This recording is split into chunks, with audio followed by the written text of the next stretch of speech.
আসসালামু আলাইকুম বন্ধুরা, আপনারা সবাই কেমন আছেন? আশা করি সবাই ভালোই আছেন। বন্ধুরা, আজকে আমি আপনাদের জন্য আমার মায়ের হাতের তৈরি চিংড়ি পাতুরির রেসিপি এনেছি।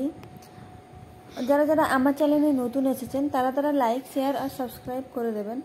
বন্ধুরা, আমি এই চিংড়ি পাতুরি রেসিপির জন্য 250 গ্রাম চিংড়ি মাছ নিয়েছি। তার সঙ্গে 5টা কদু পাতা নিয়েছি।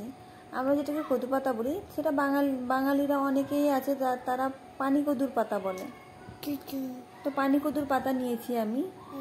সেটাকে পাতাগুলোকে ভালো করে ধুয়ে নিয়েছি। ধুয়ে নেওয়ার পরে 2টো পেঁয়াজ নিয়েছি। পেঁয়াজটাকে মিক্সারে দিয়ে ভালো করে বেটে নিয়েছি। বেটে নেওয়ার পরে 1 চামচ লঙ্কা গুঁড়ো, 1 চামচ হলুদ গুঁড়ো, 1 চামচ জিরা গুঁড়ো, 1 চামচ ধনিয়া গুঁড়ো, সাথে কিছুটা আদা রসুন বাটা এবং পরিমাণ মতো নুন দিয়ে কিছু গরম মশলা দিয়ে ভালো করে সেটাকে একটু সরষের তেল দিয়ে ভালো করে ম্যাশ করে নিতে হবে। আপনারা দেখতেই পাচ্ছেন আমি কিভাবে ম্যাশ করছি। বন্ধুরা, কি বলবো, আমার বাচ্চাটা এতটাই বদমাশ, আমাকে কোনো কাজই করতে দেয় না। কোনো কাজ করতে গেলে এতটাই বদমাশি করে, আপনারা দেখতেই পাচ্ছেন।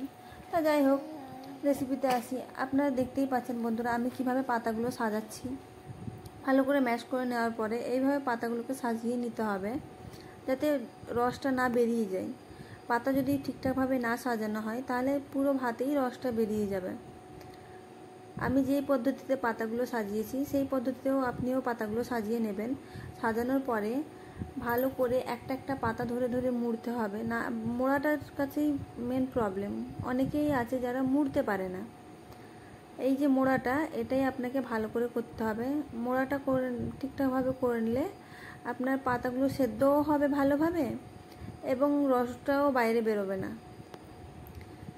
ভালোভাবে এইভাবে বেঁধে নেবেন। বেঁধে নেওয়ার পরে একটা ক্যারি ব্যাগ বা কোনো পেপারে করে দিয়ে ওটা ভাতের মধ্যে দিয়ে দেবেন। আপনারা চাইলে টিফিনের মধ্যেও দিয়ে দিতে পারেন। ভাতের মধ্যে দেওয়ার পরে আপনারা দেখতেই পাচ্ছেন ভাতে হয়ে গিয়েছে। এটিকে বাইরে বের করে নিয়েছি। খুব টেস্টি। আপনারা যদি এই পদ্ধতিতে একবার বানিয়ে খান তাহলে মাংসকেও ভুলে যাবেন।